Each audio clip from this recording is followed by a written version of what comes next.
Hello and welcome to Nigeria, the Road to 2019, a series of programs where Arise News places the audience and the choice at the heart of our coverage of the upcoming presidential elections.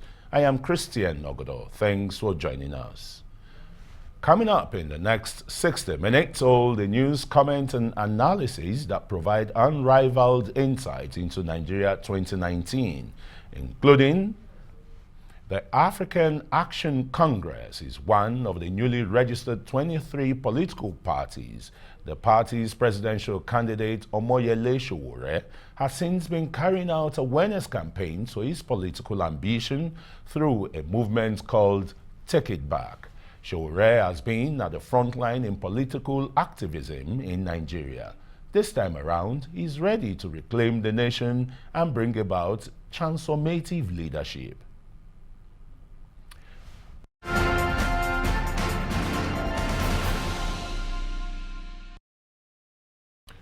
He's been excluded from participating in the forthcoming presidential debate being organized by the Nigerian Election Debate Group and the Broadcasting Organization of Nigeria. He is taking legal actions to challenge his party's exclusion from the debate. But the organizers of the debate say their choice of selection of the participating parties for the debate was made through an independently administered multi-stage process. Well, Sowore has succeeded in forging a political movement that aims at mobilizing the citizenry to take the reins of political power and institute a people-oriented and progressive government at all levels.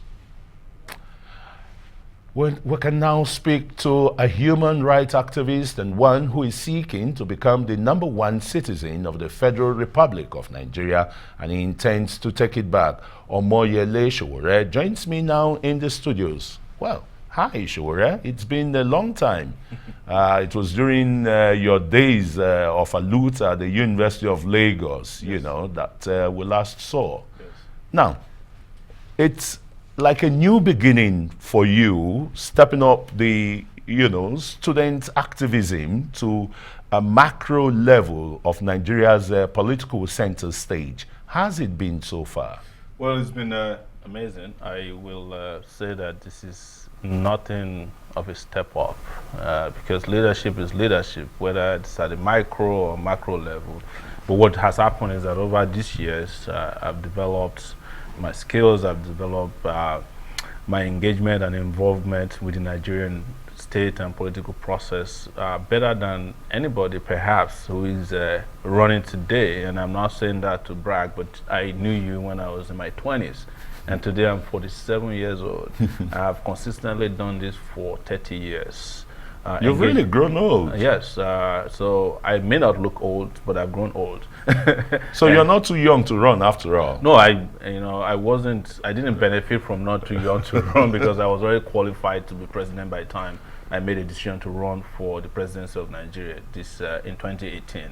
And we're at the point now that I can tell the story of Nigeria, I know all the actors, and I've been an actor all these years, 30 years. I've said I started in 1989 at the University of Lagos, and it's 2019.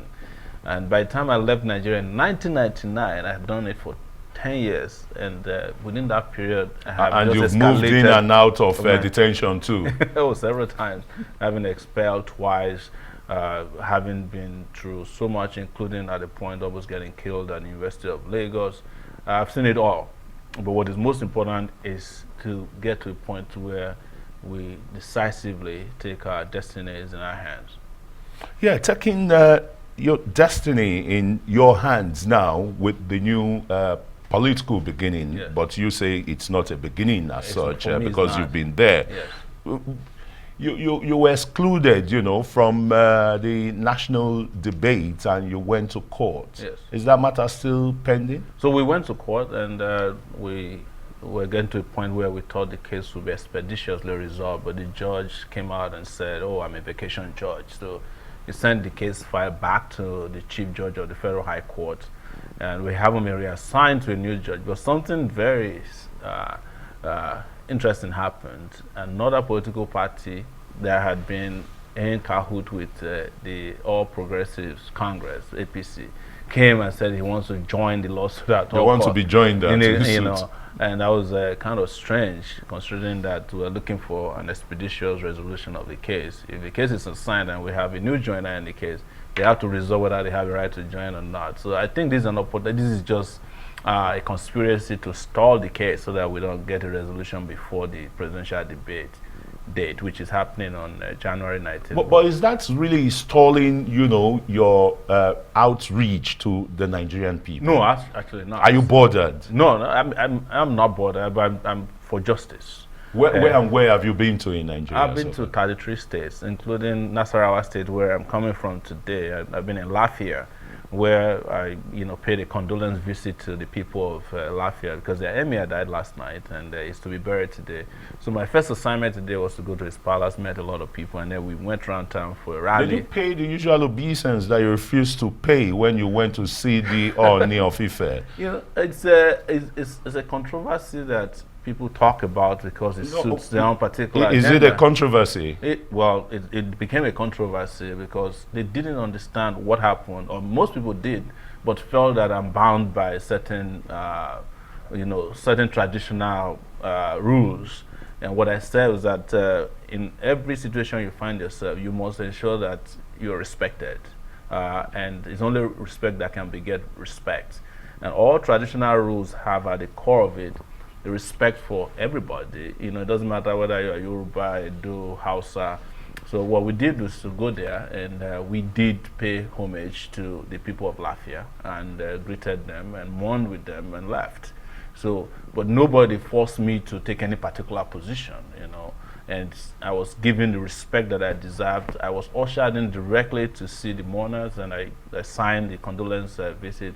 Nobody looked down on me. Nobody said, "Oh, who is this guy?" I was ushered into the inner room, and I greeted the chief mourner, who was the emir of Lafia, of Kefi, and left. And they greeted me. But what happened at the Oni of Ife's palace was that I was kept waiting for 3 hours, and eventually, when the Oba came out, that's the Oni of Ife, there was no recognition of the fact that I was there. But when you look at it, when the son of the Queen of England came to Nigeria, all the traditional rulers were lined up behind them, right behind him. But when it's our case, we are treated as if we are second-class citizens. It's up to us to choose how we're treated anywhere we find ourselves. Okay.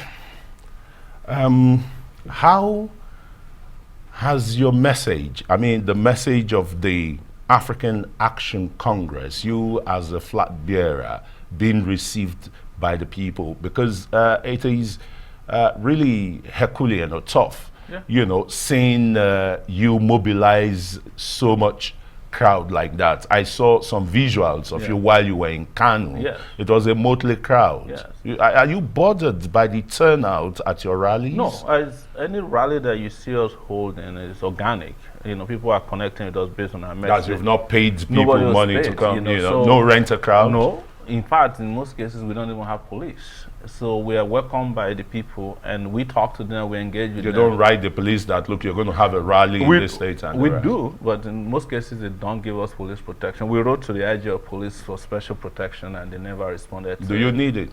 Sometimes because I know quite a number of views, criticize that. Why the VIP, why police or VIPs? We are not looking for VIP treatment and finance, but when you go out there to mix with a lot of people, you have to take security into consideration. Not because of me, in some cases because of those who come to welcome us and people who come and talk with us. And we've had instances where we're held up by area boys who mistook us for the traditional politicians and asked us for money. And when we don't give, they hold us to ransom. And how have you wriggled out of that? We talk to them and say, look, we are not the people who stole your money. And after a while, they talk among themselves and say, oh, these guys are different, and they let us go. And they understand. They do. And you try to persuade them that they must vote for you. They should vote for you. In fact, after such kind of a standoff, we earn their respect, and they turn around and say, oh, we wish we knew that you're coming or you're the one. Because we are looking for these people who stole our money. We want to take our own back right now.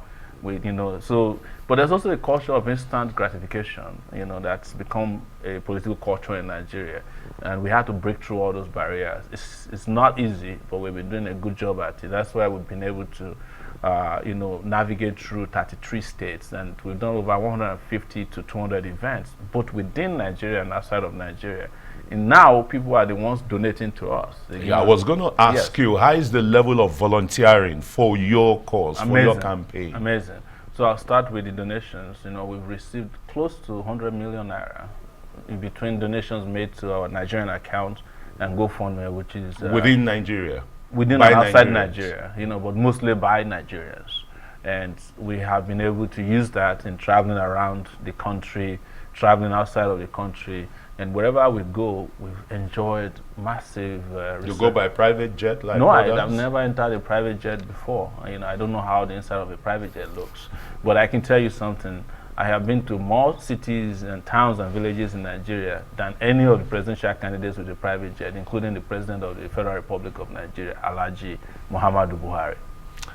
Well, the President, Muhammadu Buhari, has gotten the endorsement of what once used to be your constituency. Which one? I'm talking about the National Association of Nigerian Students, NANS, where its leadership only just about a week ago, or less than a fortnight ago, said to him at the presidential villa, Mr. President, we are giving you 20 million votes of the students so that he can continue. So let me break it down this way. The number of young people across Nigeria that registered to vote, 22 million voters. The number of students in Nigeria, not even close to 20 million, right? The university with the highest number of students is the University of Calabar with about 43,000 students. I don't think that these NANS guys can provide Buhari with 20 votes. I can tell you that, I'm very convinced that they don't have up to 20. So you think it's a scam? It's a scam. It's a big scam. And NANS has been in the business of scamming people for a while now, And when you're talking about NANS, you have to ask which NANS. Is it the NANS that is headed by people who have already graduated from the university? Or, they have different versions of NANS now. You have to do your research. And they drive very luxurious cars. I've seen them driving luxurious cars. I've seen them in presidential jets before. I think these guys are aspiring to be like the enemies of the public. They are mirroring their lives after those are the politicians that ruined the country. But these are the people we used to fight against. I came from the tradition of, socially responsible activism, politically active activism, and NANS in nowadays used to be completely against any kind of relationship with those in power that can taint and even giving awards. They give awards. So I have seen NANS, this same NANS people give award to the likes of Buruji Kashamo, a senator in Nigeria who's wanted in the US. I've seen them give awards to the most ridiculous people. Is that what they're supposed to be doing? No, NANS has become commercialized. It has become a commercial entity, and their relationship with politicians is a transactional one. That's why you never see NANS fighting for expert students. You can't find them fighting against school fees increment. I was going to ask you. So if you come in as a president with the perennial truncation of tertiary education, whether at the university level by ASU or ASUP and the rest, for one salary increment, one teaching allowance and the rest, all in the name of fighting for the students, and with your experience then at the University of Lagos, how are you going to rejig the Nigerian education system, not just at the tertiary level, because the most important level is the primary and the secondary level? Absolutely. Let me start by telling you how many kids we have out of school. You all know that 13 million of them. We have to take them back into school. And our specific intervention is to spend an average of 100,000 naira per kid to return them back to school. That would take us about 1.3 trillion naira. Investment to take this annually. It won't be annually, because the moment we take them out at once into school, then they become part of the education system. So it's when you don't do it at once that you have to spend annually. So it's going to be a one-time intervention of ensuring that all the 13 million kids are sent back to school. And then you can make it a crime for parents to ask their kids to go and be selling along the highway pure water, granite and the rest of it when they should be in school, because that's what The happened. Child Rights Act is there, and just some states have not implemented The it. states are not interested in children education. They're interested in security votes for governors. Even the UBEC, fund that's available for state to draw from, they need to just provide a little bit of counterpart funding. They never do it because, the governors don't send their children to school here. So if you don't send your children to school in Nigeria, how would you care about primary education? But not to forget about what I'm saying, the same thing has to happen to secondary education. We have to have massive investment, and there has to be technological engagement, so education can be such that even people who are not in classrooms can be educated with devices like the one I'm holding. Virtual education, which they were trying to do with nomadic education. And then for the university students, I have promised, and I'll say it again here, that we should be paying our students study allowances. You know why it is important? Because if we don't do so, if they end up in prison, we have to feed them with 14,000 naira per day, an average prisoner. So I am not saying that people who are educated may not end up in prison, but I'm just giving you that analogy so that you can understand that when you make a society ignorant, you are sending them to prison, pretty much. And that has been proven over time in bigger, even more advanced societies than ours. But what we need to do is massive investment in education. And I'm not the only one who is saying this. Even Bill Gates, who normally is complacent about politics, came in Nigeria and was crying loud to say you need to invest in your youth. You have to invest in their education, you have to train them. But I'm not training people in skill acquisition centers, because politicians are not sending their children to school acquisition centers. Every skill acquisition center in this country at the minimum must become a community college where you study for 2 years and obtain some kind of an associate degree. And if you want to proceed from there to university, you do so. That means we are looking at having a university per local government, but definitely maybe not a national university, but a community college. Do you know why I'm saying this? If today you want to paste tiles on your floors, you are not looking for a Nigerian trained tiler. You're going to Benin Republic, Togo. What they have done is they have improved their technical education to the extent that everybody that is engaged in this kind of, skill acquisition or skill sets have gone through some kind of education that is not just, freedom from a boss, but an education process that prepared them to do what they are doing. That's why they are better than our own people. Here we are still pursuing freedom, so to speak, because instead of learning through the college, you're learning from a boss. So, and I wanted to address ASU, which is an important thing. I have been through this whole ASU thing. It's been around for close to 30 years as well. And we must... Are they really supporting the students? Are they really fighting for the students? No, what you have to understand about ASU is that ASU understands that the Nigerian government is irresponsible. They are the ones who help them draft policy. They know how money is wasted. They know that this country is a drain pipe.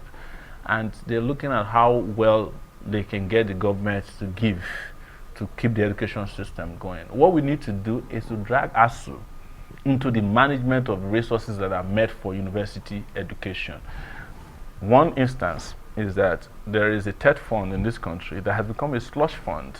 If you go to the Central Bank of Nigeria, there are over 600 billion naira sitting down there from education tax, TED fund, and all of it. But what do? We put somebody, a non-entity in most of the case, who has political connection to waste that money. If you go to a university now, if they show you a TED fund building, it's falling apart 4 years after it was built. The buildings that were built by the universities some 50 years ago, they are still intact. TED fund buildings are falling apart.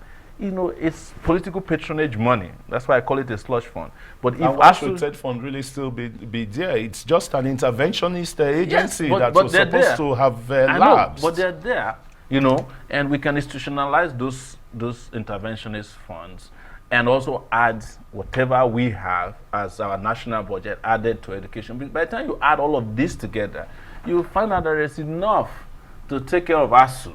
It's enough to take care of students. It's enough to take care of non-academic staff. It's enough to build our university.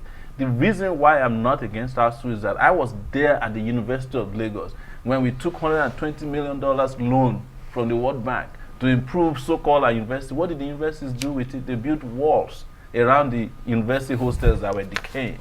They didn't buy one single tube in the laboratories. There were no books that were known to have been purchased by them. It happened. And then virtual libraries have been in existence. And now you don't even need libraries as they used to be before. But how are universities tapping into it? If you go to these universities today, there are not many universities that even have functioning websites. Functioning websites. You can count how many universities have emails for their students. So there's a lot of work to be done. But again, this is where the digital, brains must come to rescue the country, because we are doing things the analog ways, and we're expecting a digital results. Waste of time.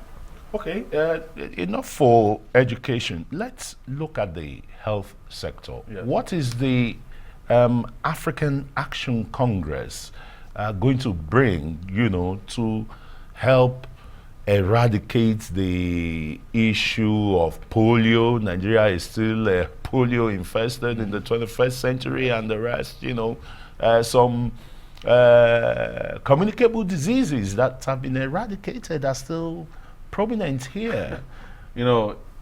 Nigeria is the laboratory for all the diseases that are supposed to have, be eradicated. This is where you can find them.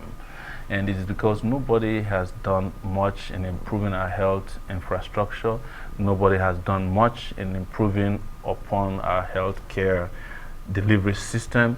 We do not have a harmonized universal healthcare delivery system that is needed for a country like Nigeria. But you have the NHIS, which is supposed to, help smoothing all this. You know the history of NHIS. It's also a slush fund. I met the NHIS secretary, the one that was fired, at a public event one day. He was playing with his phone. The health minister, disaster. The guy was saying that doctors should leave their job to go and be tailors because his tailor is a doctor. When you have people with that kind of mindset running an important... And he was once the president of NANS. Yeah. When you have them running the healthcare sector, you are in trouble.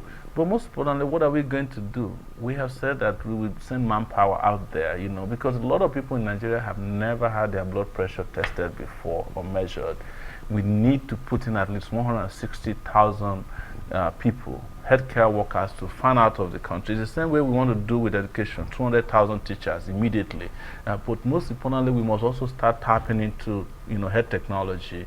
We are talking about telemedicine, where people who left Nigeria a long time ago, doctors who want to intervene but don't necessarily want to come in immediately, can use telephoning, to help people take care of their health care issues. It's not going to be massive as much as we would want at the beginning, but if you are thinking about 100 million phone users in Nigeria, we can get a text message or send a text message to a doctor. We can start solving the problems in that direction, because healthcare is no longer about massive hospital buildings anymore. A lot of also virtual healthcare systems that have existed, but most importantly, which is important, is to provide a universal basic healthcare delivery program for Nigeria, where an average Nigerian can see a doctor regardless of their status whenever they fall sick, that these doctors are available, and we figure out how to keep our doctors here, and we attract the ones that have left the same way they did in India, because we are spending $2 billion every year to get health care from India. And it used to be that Nigeria health tourism. Yes, yes.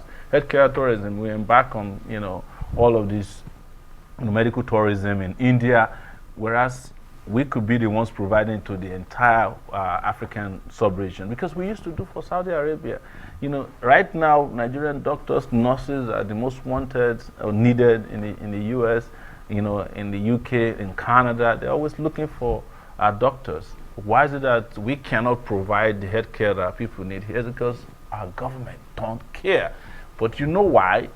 Even if the president calls today, where does he go to get medical care? He goes to London. And when you become president too, because of the facilities around you, you'll be flown abroad too. No, I'm not going to be flown abroad. I am not going to be leaving this country to seek medical care. Anything that I cannot be treated here, better kill me. And I mean it. But this is the reason why a president will not abandon the country, to be helpless. Because everything that is needed to start putting healthcare in place is not something that takes eternity, right? If you have 1.3 billion naira budget for the Aso Rock clinic, and you don't have a syringe there, it is not the fault of the public, it's the fault of the president and his people. And that's what the wife of the president said. And if you have 1.3 billion naira to spend on the Aso Rock clinic, there better be several billion others to spend in other clinics around the world. It doesn't take too much. And that is why the leadership with passion, a leadership with intellect, a leadership with connection and exposure is necessary, not a leadership with tunnel vision. This is what is killing us in this country. And that's why we're urging our people to vote for the right people into office, vote for the right president, and vote Omoyele Sowore. But some people will say Sowore doesn't have the experience. Where have you worked apart from being a publisher of an online newspaper? What management experience do you have? Some might still be saying, looking at you like the Lilliputian student union activist that you are, talking about 180 million people. That's not true. So you look at me, I'm sitting here 47 years old. Out of that 47, I've expended 30 years of my life fighting for what is right. I'm an experienced fighter. And when countries are under attack from mediocre leadership, they look for fighters to take them through that era. And I would ask you, what was Mandela's experience when he became the president of South Africa? He sat there in jail for 27 years. Where did he go to school? Which local government did he manage? Which state did he govern? No, because at he that was a practicing lawyer before he went to jail. Absolutely. But he had not practiced. He had a very thriving chamber with the late Oliver Tambo and others. Then you can say that I also have a thriving, internationally recognized media company, that even probably had better the necessary management skills and the rest. It's not giving me. I had that already. I've done that for 12 years. But I also manage events. I manage crisis. I was part of people who stayed on the front lines in this country when the military said they won't give up power. And we helped them get out of power. I was there when a man said he wanted to continue like Mugabe in this country, and we helped ease him out of power. I was one who midwifed the time most difficult for Nigerians when a sick president was sitting in Saudi Arabia and they said he was recovering. And we helped to ease him out of power so that the democracy in Nigeria grew and was consolidated over time because of our engagement. And that is what leadership is about. So the experience you are talking about is the experience in corruption, in assassination, is the experience in destruction of public institutions. I don't have that, and I don't want that, and I'm sure Nigerians are tired of that. The people who are running for office against me or who are our opponents in this election, they don't have any experience. They have zilch experience. Everything they own on the back of our people. The profit that they make, when you call them industrialists, is because they have cornered to themselves public institutions that they sold to private individuals who are proxies for them. I don't have this kind of experience. But we're looking for a leader at this point. And if you're looking for a leader, you're looking for a leader who can stand up for you, can fight for you, and who can make your country progress. And that's what every country does when they're in a quagmire like we are now. Well, virtually all the presidential contestants have been, hinging the new development on agriculture, knowing that it's more than a potential. But the country is still basically agrarian, and when it comes to the issue of agriculture, it's not just producing the crops that matters. It's how the byproducts are used by maybe cottage industries and the rest. How are you going to do that? So what I discovered traveling around this country is that we're just not an agrarian side. We're still using crude. You've got to do that very quickly because your time is we're still using crude implements to carry out agriculture. We're still using cows and donkeys to plow, whereas our governors are driving Prado jeeps all over the place. And I agree completely with people who said agriculture has moved to the agrarian one that you used to know. It has become an entrepreneurial, business in which we must get in the game and identify the products that work for us. But most importantly, we need to be able to do post-harvest production of our crops. in this country. And that is where we're killing ourselves. That's why China is here getting more from us than we're getting. But our food security depends on what we do with technology. You're going to regarding guarantee agriculture. that Absolutely. as if you become the Absolutely. president, And African Action that will Congress. be an opportunity for jobs, a lot of jobs for young people who are out there doing nothing now. Fantastic. Omoyele Sowore, former Student Union President, University of Lagos, and publisher of an online media and presidential candidate of the African Action Congress in the February 16th. Yes. Presidential. That's my birthday. By Oh, the way. fantastic. So we'll be coming to the polling unit to watch it with you. Yes, Thanks very much for being part of Nigeria 2019. And you're still watching the program, Nigeria, the road to 2019. Plenty more still ahead, including we'll be speaking to the spokesperson for the Coalition of United Political Parties, CUPP, who is demanding that the Independent National Electoral Commission use separate accreditation of voters on election day with the figures recorded, announced and issued to political parties agents before voting starts. Stay with us.